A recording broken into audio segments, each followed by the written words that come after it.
Welcome back to the podcast history of our world.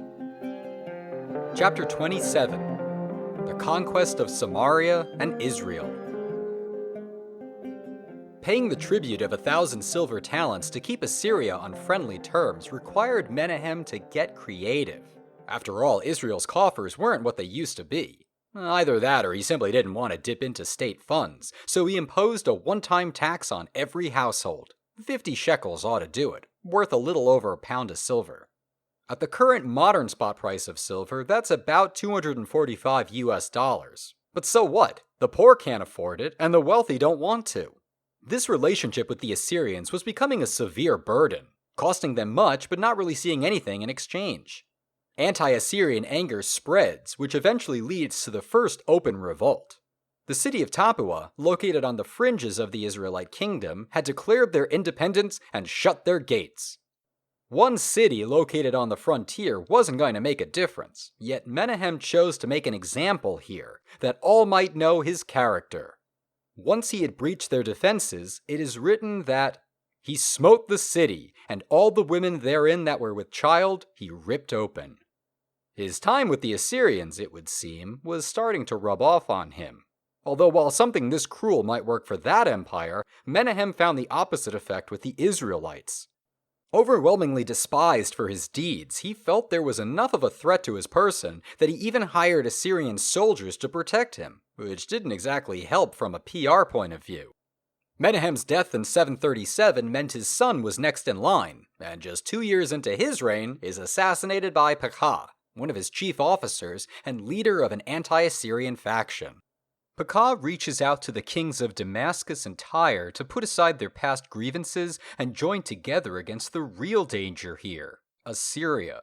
He also reaches out to Ahaz, the current king of Judah, to join this freedom force, but Ahaz has no intention of picking a fight against the Assyrian juggernaut. Oh, but rejection isn't an option here. You're either with them or against them. And to reinforce this, the armies of Israel and Damascus march to take over Jerusalem and bring Judah in by force. Not good for Ahaz, but rather than prepare his defenses and fight, he quickly sends envoys to Tiglath-Pileser promising Judah's vassalage in exchange for protection, even writing, "I am your servant and your son." The Assyrian king gladly agrees and unleashes his warriors. As he would write, "Rezin of Damascus, with the blood of his warriors I dyed a reddish hue the river. That one, in order to save his life, fled alone and entered the gate of his city like a mongoose. I impaled alive his chief ministers, and I made his country behold them. I confined him like a bird in a cage." Damascus is destroyed, and all its territory annexed as an Assyrian province. Israel survives, relatively unscathed, but an angry mob supported by Ahaz captures Pekah and has him lynched. His replacement king is Hoshea in 730 BC, a friend to Ahaz and the leader of that mob.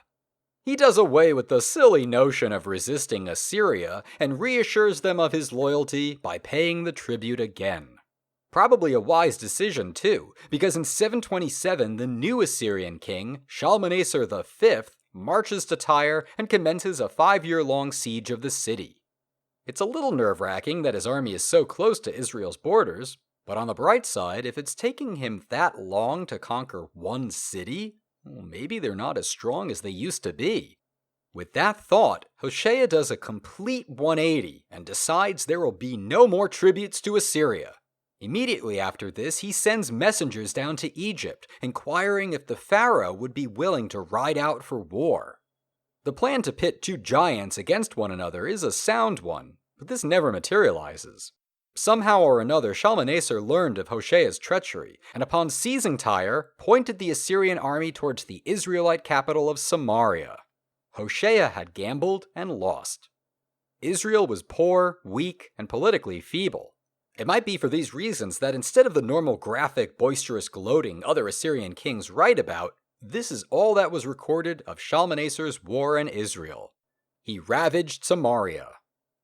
Not mentioned is that it took him 3 years to do this, and before that he had even summoned Hoshea to his court demanding an answer for his impudence. The Israelite king does not return home. He's arrested and imprisoned, his fate unknown, but pretty much implied.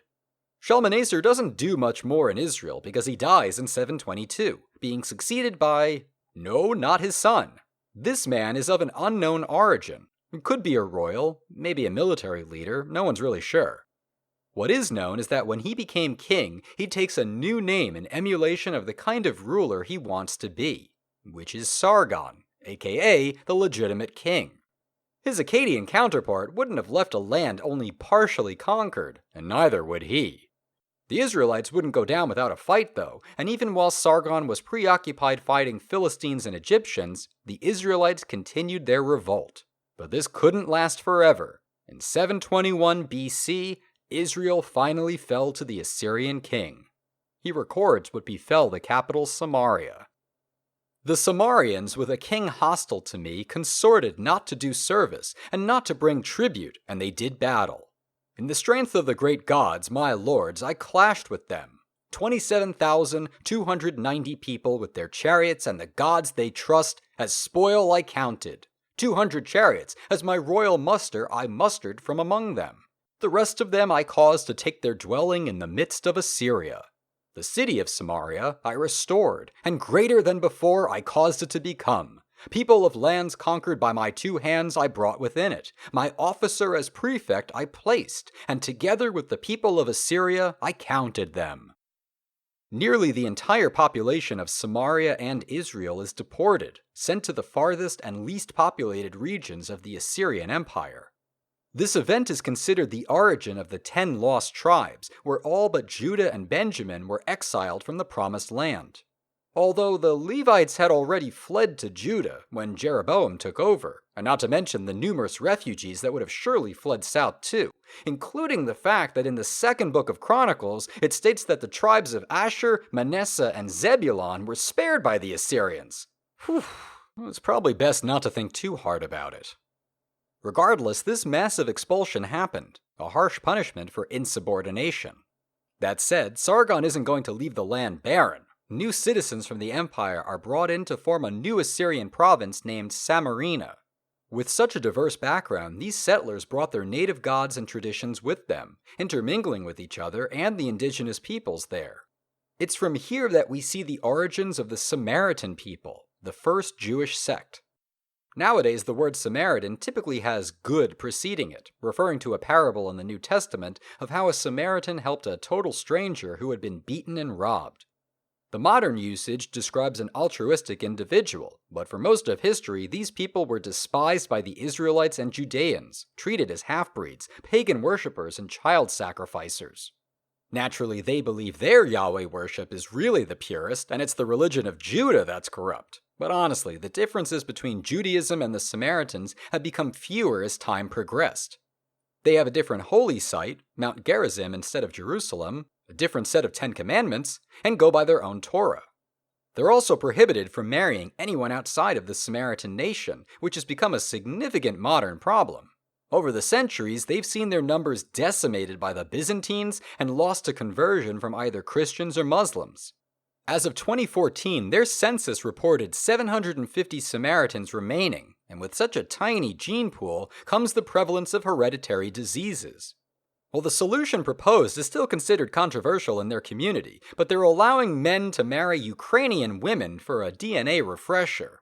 As their high priest was quoted, "We're hoping our numbers will reach 10,000 in 10 years. Hey, mazel tov, guys. Back with Sargon, he celebrates his victories by constructing a new capital for himself, farther north of Ashur. The city of Dur-Sharokin, which literally translates as the Fortress of Sargon, is built less as a stronghold and more as a jewel in the desert, with large gardens and massive Lamassu bull statues. He actually takes a prominent role designing it, instead of simply assigning people while he goes off to play. And while he's a warrior through and through, he's just as fearsome as an architect. Contacting an Assyrian governor for supplies, he writes, "The king's word to the governor of Kalhu, 700 bales of straw and 700 bundles of reed, each bundle more than a donkey can carry, must arrive in Dur-Sharokin by the 1st of the month. Should one single day pass by, you will die." Now that's motivation.